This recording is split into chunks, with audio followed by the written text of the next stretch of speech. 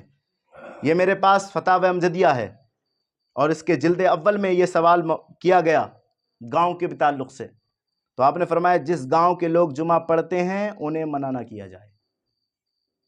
جس گاؤں میں لوگ جمعہ پڑھتے ہیں انہیں منع کیا تو ایک عرصے سے ہم پڑھتے ہوئے آ رہے ہیں، اگر ہم نے منع کیا تو انتشار نہیں ہوگا، لوگ بگڑیں گے نہیں، تو منع نہ کیا جائے۔ مگر فرمایا جیسا کہ سوال میں پوچھا گیا تھا، مگر خود پڑھانا یا امامت کرنا اور مسئلہ شریعہ کو چھپانا کیوں کر روا ہو سکتا ہے؟ سوال یہ تھا کہ جمعہ ہوتا نہیں تھا، وہاں جمعہ ہوتا نہیں تھا، اور ایک امام نے خود اپنی زبردستی جمعہ قائم کر لیا۔ کہا ٹھیک ہے، لوگ اگر پڑھ رہے ہیں کہیں پر تو انہیں منع نہ کیا جائے، لیکن یہ کیسے روا ہو سکتا ہے کہ لوگ پڑھ ہی نہیں رہے تھے گاؤں میں اور تو بے مطلب میں پڑھانے لگا؟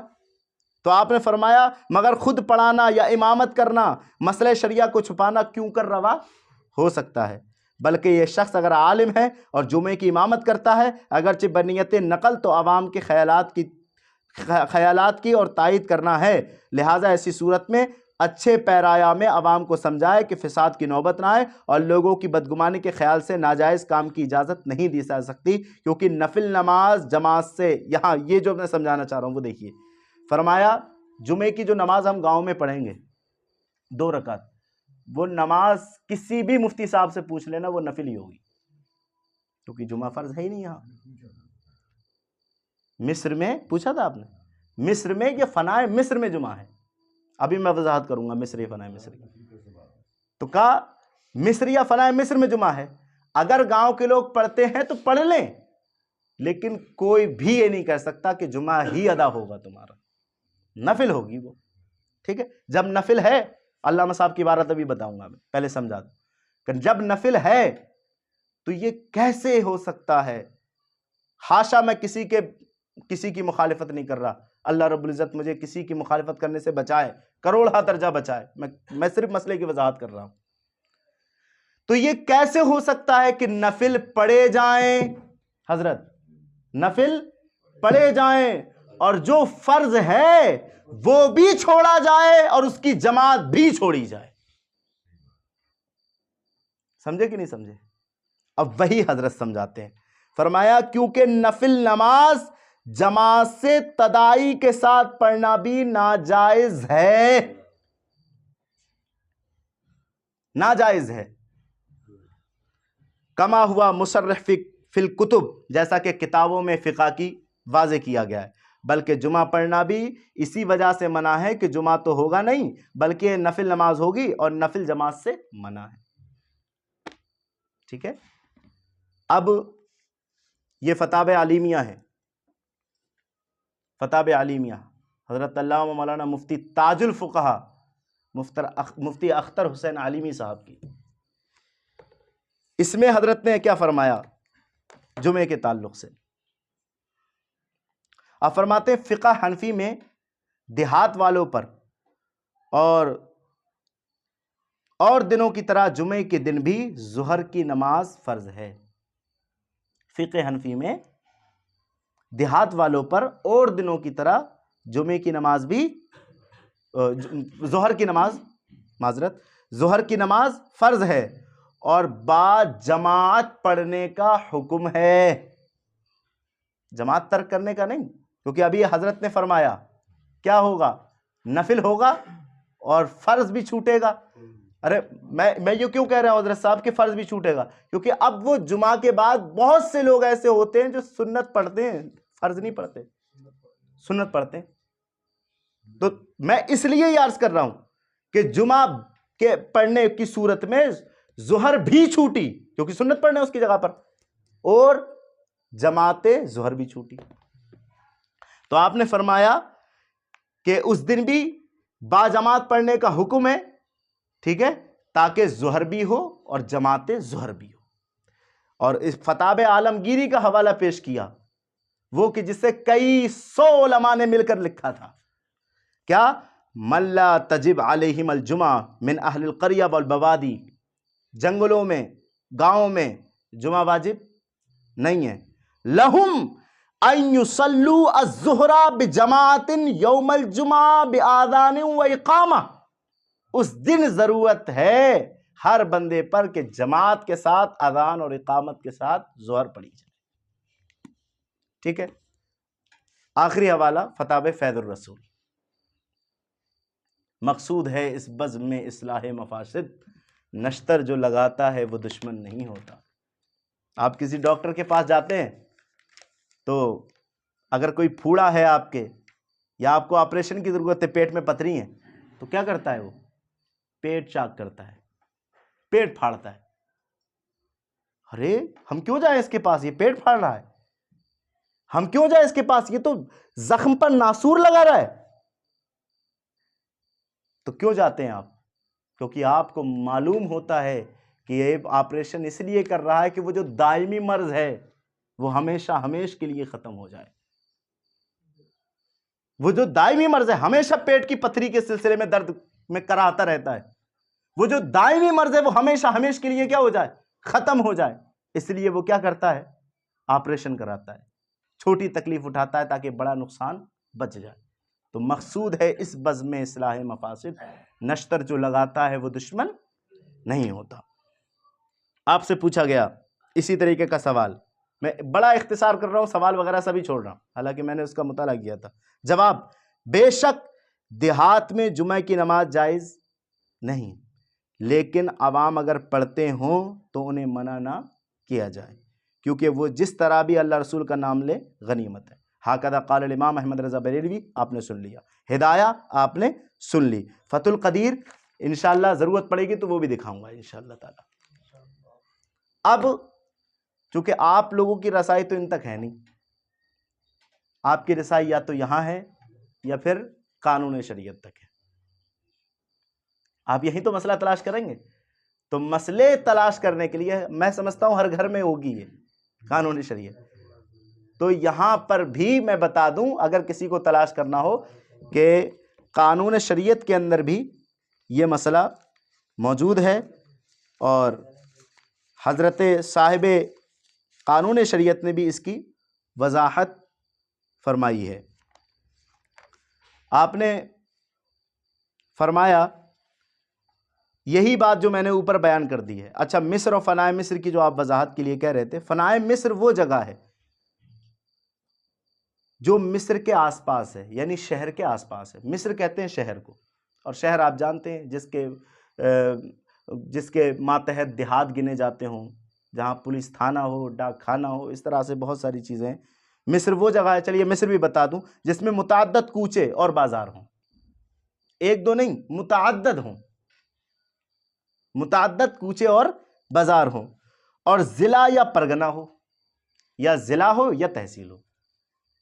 ٹھیک ہے، ٹھیک ہے، کہ اس کے متعلق دیہات گنے جاتے ہوں، ضلع ہو یا پھر ایسا ہو قصبہ، قصبہ جسے بولتے ہیں قصبہ، ٹھیک ہے، تحصیل نہیں، قصبہ، جس کے تحت دیہات گنے جاتے ہوں، اور وہاں کوئی حاکم ہو کہ اپنے دبدبے اور سطوت کے سبب سے مظلوم کا انصاف ظالم سے لے سکے، یعنی انصاف پر پوری قوت اور قدرت ہو، اگرچہ نا انصافی کرتا ہو یا بدلہ نہ لیتا ہو، یہ مصر کہلائے گا۔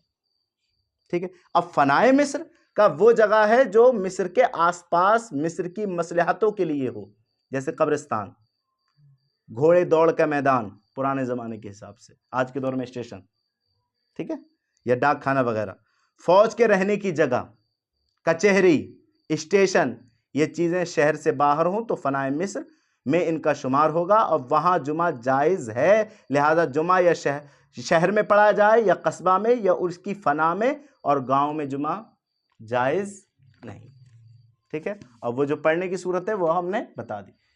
نظام شریعت یہ بھی پڑھائی جاتی ہے مکتب کے بچوں کو، تو یہاں بھی میں اس چیز کی وضاحت کر دوں، اگر یہ آپ حضرات کے لیے کہ اگر دیکھنا چاہیں تو یہاں بھی ہے، نظر براں، نظر کیجئے، غور کیجئے، جمعہ شہر میں پڑھا جائے یا قصبے میں یا اس کی فنا میں، اور گاؤں میں جمعہ جائز نہیں۔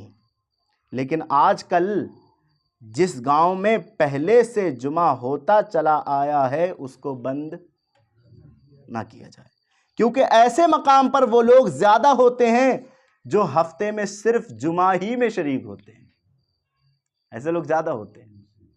اور آج افسوس کی بات ہے کہ ہماری تعداد ایسی لوگوں میں سے ہے، ہمیں ہر چیز یاد ہے، صبح اٹھ کر کتنے بجے کام پہ جانا ہے یہ بھی پتا ہے، شام کو لوٹ کر کتنے بجے آنا ہے یہ بھی پتا ہے، ہر کام پتا ہے، بھائی کی شادی کس تاریخ کو ہوگی، کس وقت میں لے کے جانا ہے، کیا کرنا، سب کچھ پتا ہے، لیکن وہ پتا نہیں جس کے تعلق سے رسول گرامی وقار نے فرمایا روز محشر کے جا گداز بود، کہ روز محشر تو جان کو پگلانے والا ہوگا، اب ولی پرشش نماز بود، اور اس میں سب سے پہلا سوال تم سے نماز کا ہوگا، وہی پتا نہیں۔ ہم میں سے اکثر، ہم سے بھی اکثر ایسے ہی ہیں کہ جو صرف جمعہ والے ہیں۔ تو ایسے لوگ زیادہ ہوتے ہیں جو ہفتے میں صرف جمعہ ہی میں شریک ہو جاتے ہیں، 5 وقتہ نماز نہیں پڑھتے۔ تو اگر جمعہ بند کر دیا گیا تو وہ لوگ اس سے بھی رہ جائیں گے، آئیں گے نہیں۔ درا حالانکہ بعض ائمہ کے مسلک پر گاؤں میں جمعہ جائز ہے، اور بعض ائمہ، آپ نے ہدایہ شریف سے اس کی وضاحت سن لی کہ بعض ائمہ میں سے کون ہے، امام شافعی ہیں اور امام مالک ہیں۔ تو درا حالانکہ بعض ائمہ کے مسلک پر گاؤں میں جمعہ جائز ہے، اگرچہ احناف کے نزدیک نہیں، اس لیے احتیاط یہ ہے کہ وہاں پر جمعہ بند نہ کیا جائے اور ساتھ ہی میں ظہر بھی پڑھی جائے۔ الحمدللہ اللہ کا لاکھوں کروڑوں بار فضل اور احسان ہے کہ جس کا ہمیں ہمارے فقہا نے حکم دیا ہے، ہماری شریعت نے حکم دیا ہے، ہم اسی پر قائم ہیں، اور اپنے امام صاحب قبلہ کے پیچھے الحمدللہ ہم اسی انداز میں نماز پڑھتے ہیں۔ اللہ تعالیٰ کی بارگاہ میں دعا ہے کہ جو مسئلے کی ہم نے تحقیق کی، اگر ہماری اپنی ذات منوانا مقصود ہو یا پھر کسی کو نیچا دکھانا مقصود ہو تو اللہ اسے قبول نہ کرنا، لیکن اگر اس میں خلوص ہو اور صرف تیری شریعت کو ظاہر کرنا مقصود ہو تو اسے اپنی بارگاہ میں شرف قبولیت عطا فرما، اور ہمیں خوب یا اللہ شریعت کے حکام سیکھنے کی توفیق عطا فرمائے۔ اظہار